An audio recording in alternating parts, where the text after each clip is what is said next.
নিচু করে নিঃশব্দে অঝরে কান্না করছে আর মনে মনে বলছে, আমার সাথে কেন এমন হয়? কি দোষ করেছি আমি? কেন তোমরা আমাকে ছেড়ে চলে গেলে? তের ভাবনা ছেদ করে জিমিন বলল, আর কান্না করিস না তে, তুই তো জানিস ভাইয়া এমনই, ওর জন্য সারা পৃথিবী একদিকে আর তুই একদিকে। তে চোখে জল মুছতে মুছতে বলল, হ্যাঁ, তোর ভাইয়া একটা বাদর, হনুমান, রাক্ষস, সবসময় আমাকে জ্বালিয়ে মারে। হ্যাঁ হ্যাঁ, সব জানি, কিন্তু আমার ভাবিটাও তো কিছু কম না। হ্যাঁ, তুই একদম ঠিক বলেছিস। তে কথা বলতে বলতে থেমে গিয়ে বলল, এই তুই কি বললি? জিমিন হাসি চেপে বলল, কই কিছু না তো, বলে জিমিন আস্তে আস্তে পিছাতে লাগলো। তেও জিমিনের পিছনে দৌড়াতে লাগলো আর বলল, তোর ওই অসভ্য রাক্ষস ভাইয়াকে আমি কখনোই ভালোবাসবো না। দুজনে দৌড়াতে দৌড়াতে ভার্সিটির গেটের সামনে এসে দাঁড়ালো। তে মুখে হাসি ফুটে উঠেছে। জিমিন হালকা করে গালে টিপে বলল, আচ্ছা চল এবার বাসায় যাই। তেও বলল, হ্যাঁ চল।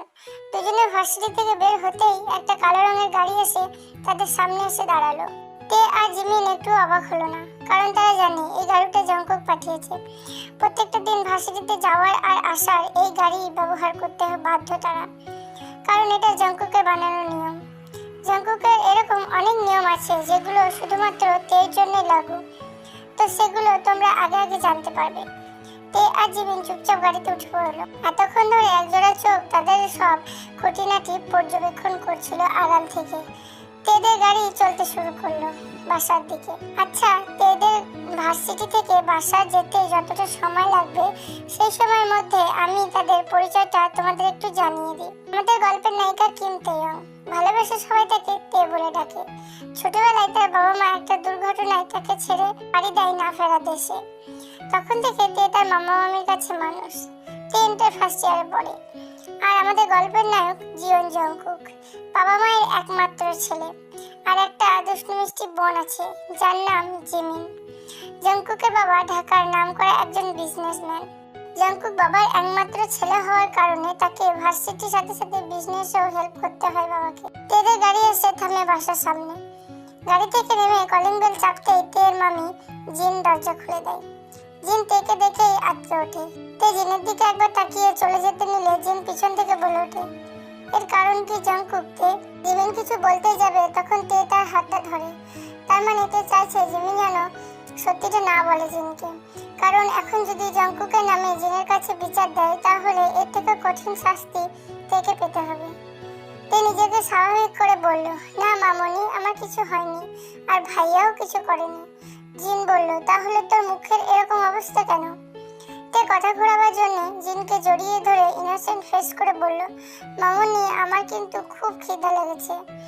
জিন মুচকি হেসে বলল, আচ্ছা তোরা ফ্রেশ হয়ে আয়, আমি খাবার পাচ্ছি। ছাদের এক কোণে দাঁড়িয়ে আছে তে। রাত যত গভীর হয় তের পুরনো ফেলে আসা স্মৃতিগুলো তত নাড়া দিয়ে ওঠে। বুকের বাঁ পাশটায় চিনচিন ব্যথা অনুভব করে। তে আকাশের দিকে এক দৃষ্টিতে তাকিয়ে আছে। মৃদু বাতাসে সেতে শরীর ছুঁয়ে যাচ্ছে বারবার। অন্য সময় হলে তে চোখ বন্ধ করে তা অনুভব করত, কিন্তু আজ তাকে শান্ত করতে পারছে না এই প্রকৃতির সৌন্দর্য। তের খুব অভিমান জমেছে ওই দূর আকাশের চাঁদটার উপর।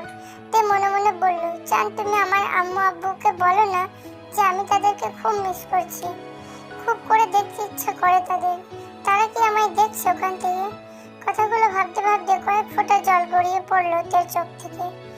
কিছুক্ষণ এভাবে দাঁড়িয়ে থেকে নিজেকে শান্ত করে নিচে নেমে গেল তে হাঁটতে হাঁটতে জঙ্কুকের রুমের সামনে এসে থেমে যায়। জঙ্কুকের রুমের দিকে তাকিয়ে দেখে দরজা বাইরে থেকে বন্ধ করা, তার মানে জঙ্কুক এখনো বাসায় ফেরেনি।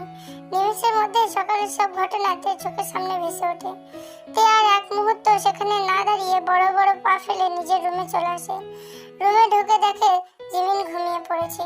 তে গিয়ে জিমিনের পাশে শুয়ে পড়লো। চোখ বন্ধ করে ভাবতে লাগলো যে সকালে কি এমন দোষ করেছিল যার জন্য জঙ্কুক ভাইয়ার থাপ্পড় খেতে হলো। আজ ভার্সিটিতে জিমিন আর তের প্রথম দিন, তাই তাদের দুজনের মধ্যে খুব এক্সাইটমেন্ট কাজ করছে। তে একটা থ্রি পিস পরেছে, চোখে গাঢ় কাজল, কপালে একটা টিপ আর ঠোঁটে হালকা লিপস্টিক। এতে তেকে পরীর মতো লাগছে। জিমিন তের দিকে তাকিয়ে বলল, তোর জন্য তো কোনো ছেলে আমার দিকে তাকাবেই না মনে হচ্ছে। তে জিমিনের কথা শুনে ফিক করে হেসে দেয়। তে জিমিনের গালে হাত দিয়ে বলল, আমার জানুটাকেও খুব সুন্দর লাগছে। তে আর জিমিন তাড়াতাড়ি রেডি হয়ে নিচে এলো। জিন রান্নাঘর থেকে বেরিয়ে আস্তে আস্তে বলল, আজ আমার আম্মু দুটোকে খুব খুশি লাগছে। জিমিন বলল, আম্মু নাস্তা দাও, আমাদের দেরি হয়ে যাচ্ছে। তে টেবিলে নাস্তা করতে করতে সিঁড়ির দিকে তাকাতেই চোখ আটকে যায় এক সুদর্শন পুরুষকে দেখে। জিম করা বডি, ব্ল্যাক প্যান্টের সাথে ব্ল্যাক শার্ট, শার্টের হাতা কোণে পর্যন্ত ফোল্ড করা, হাতে বেল্টের ঘড়ি, চুলগুলো জেল দিয়ে সেট করা, এক কথায় বলতে গেলে জাতির ক্রাশ। তে এক ধ্যানে তাকিয়ে আছে জাংকুকের দিকে। জাংকুক তের দিকে তাকাতেই তে চোখ নামিয়ে নিল আর বিড়বিড় করে নিজেকে হাজারটা গালি দিতে দিতে বলল, ইস তে, তুই এত হ্যাংলা কেন? যতই মন শক্ত করি না কেন, তাও ও চোখ দুটো ওনার দিকেই যায়। এত সুন্দর কেন উনি? যতবার দেখি ততবারই ক্রাশ খায়। জাংকুক একটা চেয়ার টেনে বসলো। তে আর জাংকুক মুখোমুখি বসে আছে। তে জাংকুককে আর চোখে বারবার দেখছে। জাংকুক কফিতে চুমুক দিতে দিতে বলল, এত আটা ময়দা মেখে পেতনিদের রানী সেজে কোথায় যাওয়া হচ্ছে? জিমিন মুখ ফুলিয়ে বলল, এটা আটা ময়দা না, এটাকে মেকআপ বলে। আর আজ থেকে আমাদের ভার্সিটি শুরু। জাংকুক তের দিকে তাকিয়ে গম্ভীর গলায় বলল, তা তো জানি, কিন্তু ভার্সিটিতে পড়াশোনা করতে যাচ্ছিস নাকি ফ্যাশন শো করতে? জিন জাংকুককে নাস্তা দিতে দিতে বলল, তুই তো ভার্সিটি যাচ্ছিস, তো এদের দুজনকে তোর সঙ্গে করে নিয়ে যা না। জাংকুক নাস্তা শেষ করে জিমিনকে বলল, ঠিক আছে, তাড়াতাড়ি আয়, আমি বাইরে অপেক্ষা করছি। তে খাওয়া শেষ করে বাইরে চলে আসে। দেখে জাংকুক গাড়িতে হেলান দিয়ে দাঁড়িয়ে আছে। তে জাংকুককে দেখে ফিরে আসতে যাবে, তখন জাংকুক পিছন থেকে ডাক দেয়, তে এখানে আয়। তে ভয়ে ভয়ে জাংকুকের কাছে গেল। মাথা নিচু করে দাঁড়িয়ে আছে জাংকুকের সামনে। জাংকুক তেকে পা থেকে মাথা পর্যন্ত খুঁটিয়ে খুঁটিয়ে দেখছে। নীরবতা ভেঙে জাংকুক বলে ওঠে, আজকাল কি শাস্তি কম হয়ে যাচ্ছে তোর জন্য? তে মুখ তুলে জাংকুকের দিকে তাকায়। জাংকুক চোখ মুখ শক্ত করে তের দিকে তাকিয়ে আছে। তে আমতা আমতা করে বলল, কেন ভাইয়া, আমি কি করেছি? জাংকুক ভারী কণ্ঠে বলল, তুই জানিস না তুই কি করেছিস? বলে তের দিকে এগোতে লাগলো। তে ভয়ে পিছু পেয়ে যাবে, হুট করে জাংকুক তেকে কাছে টেনে নিয়ে কোমর জড়িয়ে ধরে। তে ভয়ে নিজের চোখ বন্ধ করে ফেললো। একটু পর তে চোখ খুললো, দেখলো জাংকুক তার দিকে ঘোরালো দৃষ্টিতে তাকিয়ে আছে। জাংকুক শান্ত গলায় বলল, এত সেজেছো কাকে দেখানোর জন্য? আর ঠোঁটে সব কি দিয়েছো? তোমাকে না বলেছি তুমি শুধু আমার জন্য সাজবে? তোমার সাজ, তোমার রূপ, তোমার এই শরীরের মিষ্টি ঘ্রাণ, সবকিছুর উপর অধিকার শুধুমাত্র আমার আছে। অন্য কেউ তোমার দিকে চোখ তুলে তাকালে আমি তাকে সেখানে শেষ করে দিব জান। পকেট থেকে একটা রুমাল বের করে জাংকুকের ঠোঁটে লিপস্টিকটা চেপে মুছে দিল। জাংকুকের শান্ত গলায় এমন হুমকিতে হজম করতে পারলো না। তে কিছু বলতে যাবে, এমন সময় জিমিন বাসা থেকে বেরিয়ে এলো। জিমিনকে দেখে জাংকুক তেকে ছেড়ে একটু দূরে সরে গেল। জিমিন এসে বলল, ভাইয়া চল, আমরা লেট হয়ে যাচ্ছি। বলে জিমিন গাড়িতে উঠে বসলো। তে উঠতে যাবে, তখনই জাংকুক বলে উঠলো, তুমি সামনে বসো। তে জাংকুকের কথা ইগনোর করে জিমিনের পাশে বসলো। জাংকুক চোখ মুখ শক্ত করে ড্রাইভ করছে। জাংকুকের মুখ দেখে মনে হচ্ছে তেকে একা পেলে এখনই হয়তো গিলে খেয়ে ফেলবে। গাড়ি ভার্সিটির গেটের সামনে এসে দাঁড়ালো। তে আর জিমিন নেমে গেল গাড়ি থেকে। তে ভয়ে জাংকুকের মুখের দিকে তাকানোর সাহস পাচ্ছে না। তে জিমিনের হাত ধরে ভিতরে চলে গেল। জাংকুক রাগী চোখে তের দিকে তাকিয়ে বলল, আমার কথা না মানার শাস্তি তোমাকে পেতেই হবে জান। জাংকুক একটা ডেভিল স্মাইল দিয়ে তার ফ্রেন্ডের দিকে এগিয়ে গেল। তে আর জিমিন ক্লাস শেষ করে রুম থেকে বের হচ্ছিল। হাই, আমি কাই, আমরা একই ক্লাসে। জিমিন মুচকি হেসে বলল, আমি জিমিন আর ও তে। কাই তের দিকে হাত বাড়িয়ে বলল, আপনি কি আমার বন্ধু হবেন? তে মুচকি হেসে হাত মেলাতে যাবে, তখনই পিছন থেকে কেউ ডাক দেয়। তে পিছনের দিকে তাকিয়ে দেখে সুগা দাঁড়িয়ে আছে। সুগা হচ্ছে জাংকুকের বেস্ট ফ্রেন্ড। বিজনেসের কাজে 2 দিন বাইরে ছিল, আজ সকালেই ফিরেছে।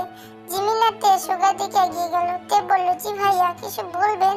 সুগা বলল, জাংকুক তোমার জন্য নিচে অপেক্ষা করছে। জিমিন শান্ত দৃষ্টিতে তাকিয়ে আছে সুগার দিকে। এই মানুষটাকে একদিন না দেখলে বুকের বাঁ পাশটা একটা চাপা যন্ত্রণা অনুভব করে জিমিন। সুগা জিমিনের দিকে তাকাতেই জিমিন বলল, কেমন আছেন ভাইয়া? সুগা বলল, ভালো আছি, তুই কেমন আছিস? জিমিন বিড়বিড় করে বলল, এতক্ষণ ভালো ছিলাম না, কিন্তু এখন ভালো আছি। তে আর জিমিন ভার্সিটির মাঠের দিকে এগিয়ে গেল। আচমকা তেকে পিছন দিক থেকে এসে জড়িয়ে ধরে। তে ঘাবড়ে গিয়ে পেছন ঘুরে দেখে রোজ, তার ছোটবেলার বান্ধবী। রোজ বলল, কতদিন পর দেখা হলো তোদের সাথে, কেমন আছিস তোরা? বলে জিমিনকেও জড়িয়ে ধরলো। জিমিন হাসি মুখে বললে, এতদিন কই ডুব মেরেছিলিস? যে আমাদেরকে মনে পড়ে নাই। আর এই ছেলেটাকে রোজ চোখ টিপে বলল, ইনি হচ্ছেন উনি যার সাথে আমি ডুব মেরেছিলাম, আর আমাদের 1 মাস পর বিয়ে। জিমিন বোগামের দিকে তাকিয়ে বলল, তো দুলাভাই কেমন আছেন? বোগাম তের দিকে গভীর দৃষ্টিতে তাকিয়ে আছে। তের শরীরের প্রতিটা ভাঁজ যেন খুঁটিয়ে খুঁটিয়ে দেখছে। জিমিন এবার বোগামের মুখের সামনে হাত নাড়িয়ে বলল, কি হলো ভাইয়া, কথা বলেন না যে? বোগামের ঘোর কাটে জিমিনের ডাকে। বোগাম একটা শয়তানি হাসি দিয়ে বলল, আচ্ছা সালি সাহেবারা, আমার বিয়ের উপলক্ষে তোমাদেরকে আজ একটা ট্রিট দিব। জিমিন তো খুশি হয়ে লাফিয়ে উঠল। ভাইয়া আপনি আমাদের ট্রিট দিবেন? পাশে থেকে তে বলল, তার কোনো দরকার নেই ভাইয়া, আমাদের দেরি হয়ে যাচ্ছে। প্লিজ দোস্ত চল না। সবার বলাতে তে আর না করতে পারলো না। জিমিন আর রোজ গল্প করতে করতে সামনে যাচ্ছে, আর পিছন পিছন যাচ্ছে তে। হঠাৎ করে পায়ে পা বেঁধে পড়ে যেতে নিলে বোগাম এসে তের কোমর জড়িয়ে ধরে। তে ভয়ে চোখ মুখ খিচে বন্ধ করে নেয়। একটু পর বুঝতে পারে তাকে কেউ জড়িয়ে ধরে আছে। তে তাড়াতাড়ি করে চোখ খুলে দেখে বোগাম তার বুকের দিকে ঘোরালো দৃষ্টিতে তাকিয়ে আছে। তে ছিটকে দূরে সরে গিয়ে বুকের ওড়নাটা ঠিক করে বলল, সরি ভাইয়া, আমি আসলে। বোগাম তেকে আর কিছু বলতে না দিয়ে বলল, আরে তে পাখি, তুমি এত ভয় পাচ্ছ কেন? তে মনে মনে বলল, শালা আমি তোর কোন পাখি লাগি, জানি না রাক্ষসটা আশেপাশে কোথায় আছে। তে আজ তুই শেষ। এর মাঝে বোগামের ফোন বেজে ওঠে। বোগাম ফোনে কথা বলে জিমিনদেরকে বলে, সরি সালি সাহেবারা, আজ একটা খুব দরকারি কাজ পড়ে গেছে, তাই আমাকে এখনই যেতে হবে, পরে একদিন না হয় ট্রিটটা দিব। জিমিন হাসি মুখে বলল, কোনো ব্যাপার না ভাইয়া বলে তে আর জিমিন জঙ্কুকের দিকে এগিয়ে গেল। এইদিকে জঙ্কুক তার হাত মুঠো করে নিজেকে স্বাভাবিক করার চেষ্টা করছে। রাগে তার কপালের রগ ফুলে উঠেছে, চোখ দিয়ে আগুন ঝরছে, আর বিড়বিড় করে বলছে, তোকে এতবার করে বলার সত্ত্বেও তুই আমার কথা মানিস না? তোর পাশে আমি অন্য কাউকে দেখতে পারবো না তে, ভুল করেও না। জঙ্কুক গিয়ে তের সামনে দাঁড়ায়। তে জঙ্কুককে দেখে ভয়ে একটা শুকনো ঢোক গেলে। তে কিছু বলতেই যাবে, তার আগে জঙ্কুক তের গালে পরপর দুটো চড় বসিয়ে দেয়। তে চোখে জল মুছে ঘুমিয়ে পড়ে। মাঝরাতে ঠান্ডা কিছু অনুভব হতে তে চোখ খুলে নিজেকে বাথটবে আবিষ্কার করে। পাশে জঙ্কুক অগ্নি দৃষ্টিতে তাকিয়ে আছে। তে বুকে সাহস নিয়ে উঠে জঙ্কুকের সামনে দাঁড়িয়ে বলল, এটা কি ধরনের অসভ্যতামি ভাইয়া? জঙ্কুক থেকে একটানে শাওয়ারের নিচে দাঁড় করিয়ে শাওয়ারের পানি ছেড়ে দেয়। তে সরে যেতে নিলে জঙ্কুক থেকে দেওয়ালের সাথে চেপে ধরে। তে ঠোঁটের সাথে ঠোঁট বেলিয়ে দেয়। ঠান্ডা পানিতে তে শরীর এমনিতেই কাঁপছিল। জঙ্কুকের এমন করাতে তে শরীর যেন অবশ হয়ে যাচ্ছে। জঙ্কুকের সব টাচ আস্তে আস্তে হিংস্র হয়ে ওঠে। ঠোঁটের উপর একের পর এক কামড় দিচ্ছে, আর তে ব্যথায় ছটফট করছে। তে দুটো হাত জঙ্কুকের এক হাতের মধ্যে নিয়ে অন্য একটা হাত তে পেটের মধ্যে রাখে। তে এত ধাক্কাধাক্কির পরেও জঙ্কুককে এক চুল পরিমাণও নড়াতে পারেনি। তে আর সহ্য করতে না পেরে কান্না করে দেয়, কিন্তু তাতে জঙ্কুকের কোনো হেলদোল নেই। জঙ্কুক নিজেকে কোনোভাবেই শান্ত করতে পারছে না। জঙ্কুক তের পেট থেকে হাতটা সরিয়ে তের বুকের মধ্যে রেখে জোরে চাপ দিতেই তের শরীরে সবটুকু জোর দিয়ে জঙ্কুককে ধাক্কা দেয়। তাতে জঙ্কুক কিছুটা দূরে সরে যায়। তের ঠোঁট কেটে রক্ত পড়ছে। ঠান্ডা পানিতে ভিজে তের শরীরের প্রতিটা অঙ্গ প্রত্যঙ্গ দৃশ্যমান হয়ে উঠেছে জঙ্কুকের সামনে। তে কিছু বলতেই যাবে, জঙ্কুক বিদ্যুতের গতিতে এসে তের গাল দুটো চেপে ধরে বলল, আমি টাচ করলে তোর কান্না পাই, আমার ছোঁয়া তোর ভালো লাগে না, আর অন্য কেউ জড়িয়ে ধরলে খুব ভালো লাগে, তাই না? তের গাল এতটাই জোরে চেপে ধরেছে যে তের গাল দুটো লাল হয়ে গিয়েছে। যত সময় যাচ্ছে তের কান্নার গতি তত বেড়ে যাচ্ছে। এই চুপ, একদম কান্না করবি না, আমার ভালোবাসা তোর অসহ্য লাগে, তোর এত সাহস তুই আমাকে ইগনোর করিস। আজ তোকে এমন শাস্তি দেব যে আমার কথা না মানার সাহস তুই কখনোই দেখাবি না। তে কান্না করতে করতে বলল, প্লিজ ভাইয়া আমাকে যেতে দাও, আমার ভুল হয়ে গিয়েছে, আমি বুঝতে পারিনি। তুই কি এখনো ছোট আছিস তে? ও তোকে চোখ দিয়ে গিলে গিলে খাচ্ছিল, আর তুই বুঝতে পারিসনি? ওই জানোয়ারটার ব্যবস্থা তো আমি আগেই করে এসেছি। জঙ্কুকের কথা শুনে তে আটকে ওঠে, কাঁপা কাঁপা গলায় বলল, কি করেছো তুমি ভাইয়া ওর সাথে? জঙ্কুক একটা ডেভিল স্মাইল দিয়ে বলল, তুমি তোমার কথা চিন্তা করো জান পাখি, বলে তেকে কোলে করে ওয়াশরুম থেকে বেরিয়ে আসলো জঙ্কুক। তে যেন এখন একটা শকের মধ্যে আছে। তেকে খাটে শুয়ে জঙ্কুক তের হাত দুটো খাটের সাথে বেঁধে দেয়। তে বারবার বলতে থাকে, প্লিজ ভাইয়া আমাকে ছেড়ে দাও, আমি তোমার সব কথা শুনবো, তুমি যা বলবে আমি তাই করব, প্লিজ ভাইয়া। জাঙ্কুক গভীর দৃষ্টিতে তাকিয়ে আছে তের দিকে। তের কোনো কথাই যেন পৌঁছাচ্ছে না জাঙ্কুকের কান অব্দি। জাঙ্কুক তার শার্টটা খুলে ফ্লোরে ছুঁড়ে মারে।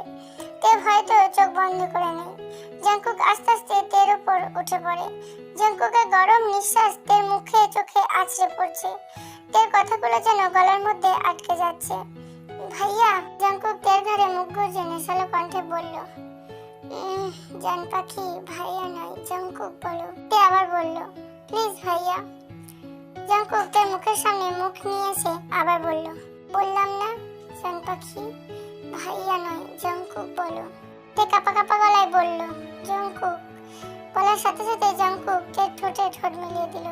পাগলের মতো কিস করছে, যেন ক্ষুধার্ত প্রাণী বহুদিন পর তার খিদে মেটাচ্ছে।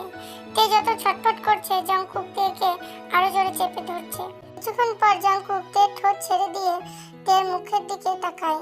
তের চোখ বন্ধ করে নিজের ঠোঁট কামড়ে ঘন ঘন নিঃশ্বাস নিচ্ছে, যার ফলে তের বুক বারবার ওঠানামা করছে। জাঙ্কুক আর নিজেকে কন্ট্রোল করতে না পেরে তের কাপড়টা একটানে খুলে ফেলে। তে জোরে চিৎকার করে ওঠে। জাঙ্কুক তের বুকের মধ্যে মুখ ডুবিয়ে লিক করতে থাকে, শক করতে থাকে, মাঝে মাঝে শব্দ করে চুমু খায় আর ছোট ছোট বাইট করে। তে জাঙ্কুকের এরকম পানিশমেন্ট আর নিতে পারছে না। পা থেকে মাথা পর্যন্ত গরম হয়ে যাচ্ছে। শরীরের প্রতিটা নার্ভ যেন তার কাজ করা বন্ধ করে দিয়েছে। চোখের সামনে ঝাপসা দেখছে। একটু পর জাঙ্কুক বুঝতে পারে তে নড়াচড়া বন্ধ করে দিয়েছে। জাঙ্কুক মুখ তুলে তের দিকে তাকিয়ে দেখে তে সেন্স হারিয়েছে। জাঙ্কুক একটা ডেভিল স্মাইল দিয়ে তের উপর থেকে উঠে যায়, যেন তার আগে থেকে সবকিছু জানা। একটু পর তের পাশে এসে শুয়ে পড়ে। তের কপালে পড়ে থাকা এলোমেলো চুলগুলো সরিয়ে একটা চুমু খায়। তেকে বুকের মধ্যে জড়িয়ে ধরে ঘুমিয়ে পড়ে। সকালের আলো ফুটতেই তের ঘুম ভেঙে যায়। দেখে জাঙ্কুক তাকে জড়িয়ে ধরে ঘুমিয়ে আছে। তে জাঙ্কুকের মুখের দিকে তাকিয়ে মনে মনে বলল, এত সুন্দর কেন তুমি? ঘুমালে তোমাকে একটা ইনোসেন্ট বাচ্চার মতো লাগে। কেউ বলতে পারবে না এই লোকটার আর একটা হিংস্র রূপ আছে। তের ভাবনার মাঝে জাঙ্কুক চোখ বন্ধ করে বলে ওঠে, এভাবে দেখো না জান, প্রেমে পড়ে যাবে।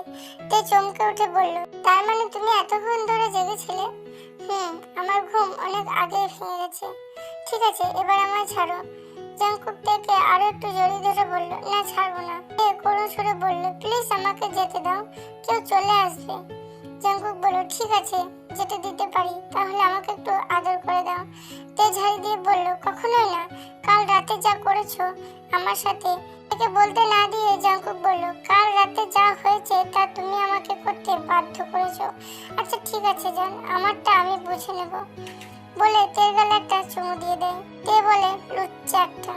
জাঙ্কুক ওয়াশরুমে ঢুকতে ঢুকতে বলে, তোমার জন্য আমি সবকিছুই হতে পারি।